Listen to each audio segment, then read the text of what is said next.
మహిళా లోకానికి స్వాగతం. అందరికీ నమస్కారం అండి. మహిళలుగా మనం గర్వించదగ్గ స్థాయిలో అభివృద్ధి చెందుతూ ఉన్నాము. ఈ కాలంలో అంతరిక్షంలోకి వెళ్తూ ఉన్నారు. హత్యలు చేసే వరకు కూడా వెళ్ళిపోయిండ్రు మన వాళ్ళు.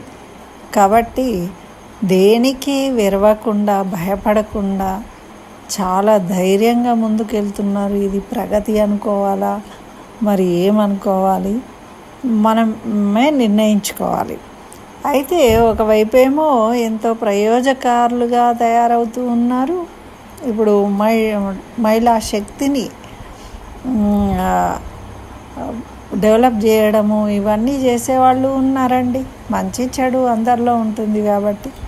అయితే మనము ఒక ముఖ్యమైన ఆభరణాన్ని కోల్పోయామేమో అనిపిస్తూ ఉంటుంది ఒక్కొక్కసారి ఆడవాళ్ళ పరిస్థితిని గమనించినప్పుడు.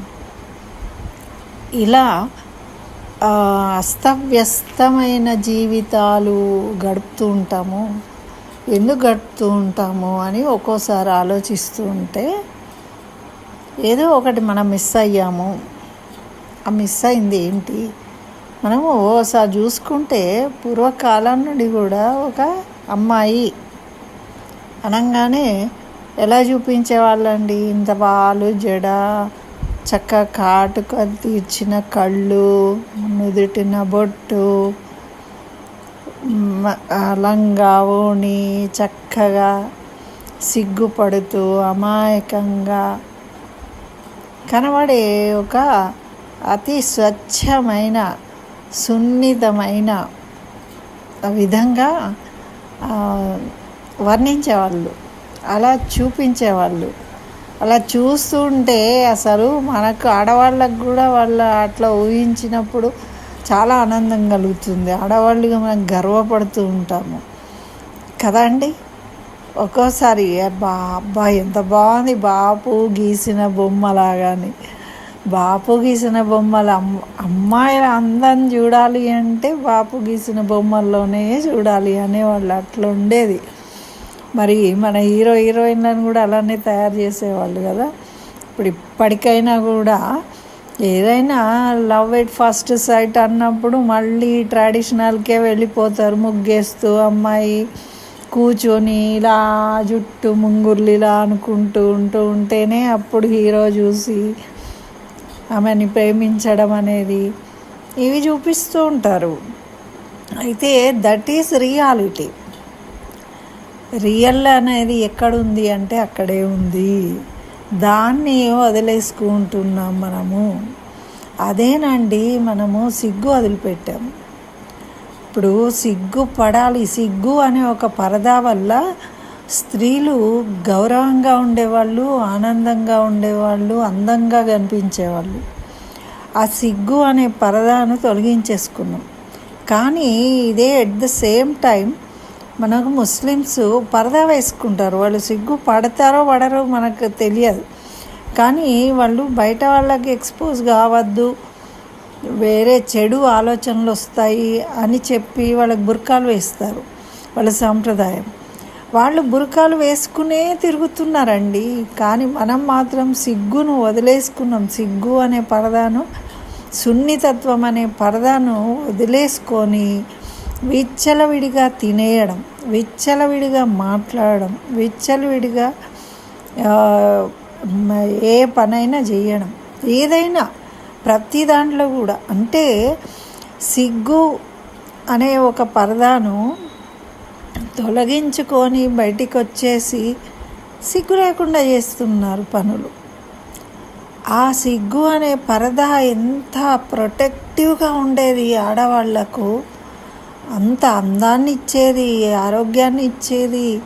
మరి దానివల్ల వీళ్ళు సేఫ్గా కూడా ఉండేవాళ్ళు. దాన్ని వదిలేయడం వల్లనే ఇప్పుడు ఏదో మేము సాధించాం. సిగ్గు వదిలేయమని లేదండి.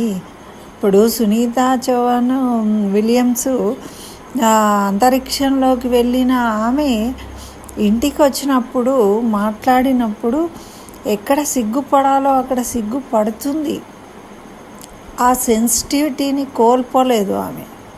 మనం పని చేయడానికి, మనం సిగ్గుపడడానికి దానికి ఏం సంబంధం లేదు. అది ఒక క్యారెక్టర్, స్త్రీ యొక్క మనకు మనకు మాత్రమే ఉన్న అడ్వాంటేజ్ అది. దానివల్లనే మహామహులు ఎంతోమంది అట్రాక్ట్ అవడు. ఇప్పుడు ఎంతటి వారైనా కాంతల దాసులని ఎందుకన్నారంటే, సిగ్గుతో కూడిన క్రీగంటి చూపు, ఒక్క చూపు చూసింది ఆడపిల్ల అంటే పడిపోతారు రాజులైనా అని. అంత పవర్ ఉంది దాంట్లో. కానీ అటువంటి ముఖ్యమైన విషయాన్ని, ఆ సున్నితత్వాన్ని, దాన్ని ఎప్పుడైతే మనం వదిలివేసుకున్నామో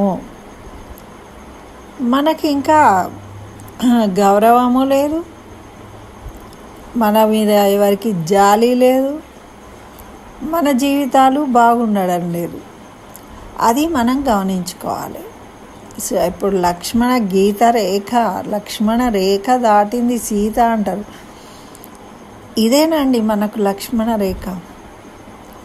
మనం ఎప్పుడు కూడా ఒకరి వెనక ఉండడానికి, ఏదో మనము వీళ్ళ వెనుక, అన్న వెనుక ఉన్నా, భర్త వెనుక ఉన్నా, నాన్న వెనుక ఉన్నా, మేమేదో ఇండివిజువాలిటీ కోల్పోతున్నాము, ఎప్పుడు వెనకెందుకు ఉండాలి, ముందుకే వెళ్ళాలి అని ఉండి మనం డైరెక్ట్ ఎక్స్పోజ్ అవ్వడం వల్ల మనం ప్రాబ్లమ్స్ ఫేస్ చేస్తూ ఉన్నారు మన అమ్మాయిలు.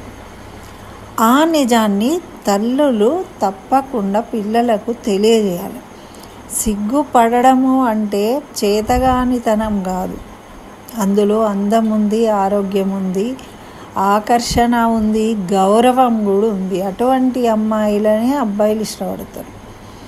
దేనికంటే దానికి మొగరాయుడులాగా ముందుకు వెళ్తే అనేవాళ్ళు కదా, ఏంటే సిగ్గు లేకుండా మొగరాయుడులాగా వెళ్తున్నావు అంటారు. మగవాళ్ళు సిగ్గుపడితే ఏమంటారు, ఏంట్రా ఆడపిల్లలాగా సిగ్గుపడుతున్నావు అనేవాళ్ళు.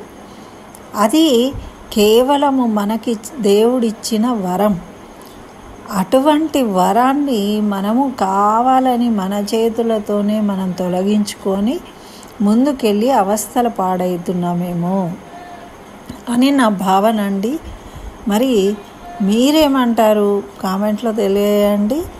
మరి ఇప్పుడు మనకు అది అవసరమా, అవసరం లేదా? స్వస్తి. సర్వం శ్రీకృష్ణ చరణారవిందార్పణమస్తు.